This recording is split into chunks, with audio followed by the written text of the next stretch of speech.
Hello student, as you all know, today we are celebrating Children's Day and you also know that this day celebrate on the occasion of birthday of Jawaharlal Nehru जिनका जन्म 14 नवंबर 1889 इलाहाबाद में हुआ था और independence India के ये first prime minister रहे हैं और इस पद पर इन्होंने बहुत सारे अच्छे काम किए जिनके बारे में आपको पता होगा और नहीं पता होगा।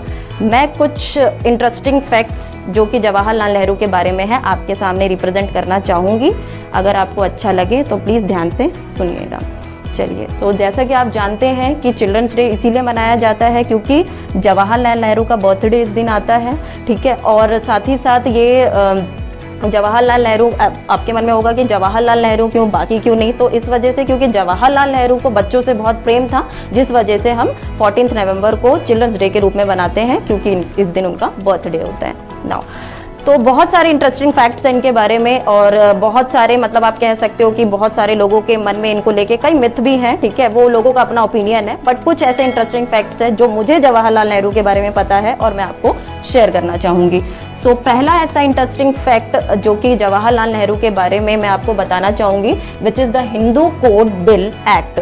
हिंदू कोड बिल एक्ट अपने आप में ही बहुत इंपॉर्टेंस रखता है क्योंकि ये हिंदू कोड बिल बनाया ही इसीलिए गया था ताकि जितना भी आपके इंडियन सोसाइटी में जो भी प्रॉब्लम्स चल रही है उसको सुधार किया जा सके। तो इस वजह से हिंदू कोड बिल बहुत इंपॉर्टेंट है और जिसको लागू करने में और जिसको लेकर आने में नेहरू जी का बहुत बड़ा कॉन्ट्रीब्यूशन रहा है। तो इसलिए अपने आप में ये हिंदू कोड बिल एक्ट बहुत ही ज्यादा क्या हो जाता है, इंपॉर्टेंट हो जाता है। तो सबसे पहले हिंदू कोड बिल एक्ट है क्या? तो हिंदू कोड बिल एक्ट जैसे कि मैंने आपको बताया, Hindu code bill act Hindu समाज की चीजों को सुधारने के लिए या हिंदू सोसाइटी में रिफॉर्म करने के लिए बनाया गया था।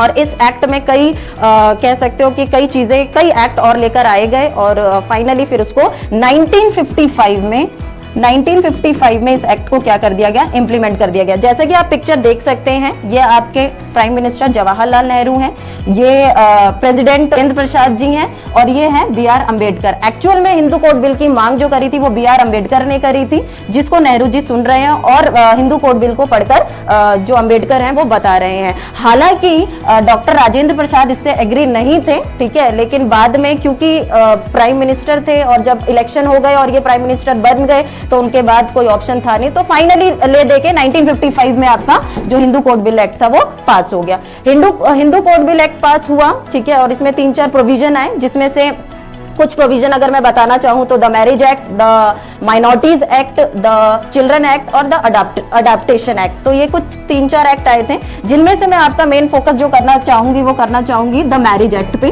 तो मैरिज एक्ट बेसिकली क्या था, मैरिज एक्ट से पहले हिंदू कोड बिल में मैरिज एक्ट के पास होने से पहले बेसिकली जो इंडियन सोसाइटी के जितने भी मेल थे या जितने भी आप कह सकते हो हस्बैंड थे, उनको एक से ज्यादा शादी करने की अलाउड थी, ठीक है। लेकिन मैरिज एक्ट आने के बाद ये कानून बन गया कि कोई भी हिंदू समाज में कोई भी एक से ज्यादा शादियां नहीं कर सकता और अगर उसने ऐसा किया तो प्रॉपर कंप्लेन पर उसको 7 साल की सजा हो जाएगी। तो बेसिकली इसका आउटकम ये निकल कर आया कि इससे महिलाओं को काफी ज्यादा राइट्स और उनके आप कह सकते हो कि काफी ज्यादा उनको इंडियन सोसाइटी में एक थोड़ा सा मान सम्मान दिया जाने लगा और काफी उनके राइट्स वगैरह जो थे वो बढ़ गए। So this is the short briefication of the Nehru जी।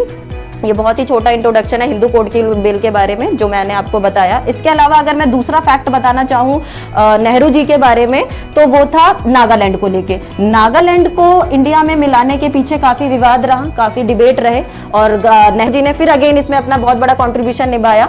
जैसे कि आप देख सकते हैं नागालैंड जो है वो एक नॉर्थ ईस्टर्न स्टेट है हमारे इंडिया का और यहाँ पर ये आप देख सकते हैं this is the capital of Nagaland, Nagaland की कैपिटल है। और जैसा कि आप देख सकते हो अलग अलग कई ट्राइबल पीपल, कई अलग अलग लैंग्वेज, कम्युनिटी, सिस्टम, अलग अलग यहाँ पर आपको बहुत सारा वैरायटी देखने को मिलता है। तो नागालैंड क्योंकि बहुत डाइवर्स स्टेट था और इस नागालैंड को इंडिया में मिलाने का काम जो है वो नेहरू जी का है, ठीक है, क्योंकि नागालैंड बिल्कुल ही अड़ा हुआ था कि हमें अलग से स्टेट दे दिया जाए। तो नेहरू जी ने सिर्फ कॉन्स्टिट्यूशन में एक हेडिंग डाली और उस हेडिंग के तहत नागालैंड को इंडिया में शामिल कर लिया गया और वो था इनको नागालैंड भारत का पार्ट रहेगा लेकिन स्पेशल प्रोविजन के साथ, और इस तरीके से नागालैंड जो था वो इंडिया का पार्ट बन गया। सो this is the 2 important fact about Jawaharlal Nehru जो कि मैंने आपको बताए, ठीक है। और अगर इससे रिलेटेड आपको कोई भी फैक्ट्स वगैरह पता हो तो आप शेयर कर सकते हैं। तो आप जैसा कि देख सकते हैं, he was the Jawaharlal Nehru, ये फर्स्ट प्राइम मिनिस्टर है। अब क्योंकि हम इनके बर्थडे पे चिल्ड्रंस डे मनाते हैं, तो इस वजह से आप देख सकते हैं चारों तरफ इनके बच्चे हैं और काफ़ी ज़्यादा इनको बच्चों से प्रेम था, और इसी वजह से हम जवाहरलाल नेहरू के बर्थडे पर चिल्ड्रंस डे को सेलिब्रेट करते हैं। तो ये इनका पिक्चर है, और इस तरीके से आप देख सकते हो, इन्होंने पूरा आपका मतलब कह सकते हो 17 ईयर्स तक प्राइम मिनिस्टर के पद पर रहे, और काफ़ी अच्छा खासा इन्होंने इंडिया को 17 सालों तक संभाला। तो ठीक है, जो भी राय है वो आप लोगों की है, बाकी आप देख सकते हैं। तो ये है, और मैं जाते जाते मैं आपको एक होमवर्क देना चाहूंगी कि आपको ये बताना है कि नेहरू जी के साथ में ये बाबूजी कौन है। तो ये ब्रीफ था जवाहरलाल नेहरू के बारे में, एंड वीडियो अच्छी लगे तो इसको लाइक, शेयर एंड सब्सक्राइब ज़रूर करें, और मिलते हैं नेक्स्ट वीडियो में कुछ अनदर सम इम्पोर्टेंट फैक्ट्स की।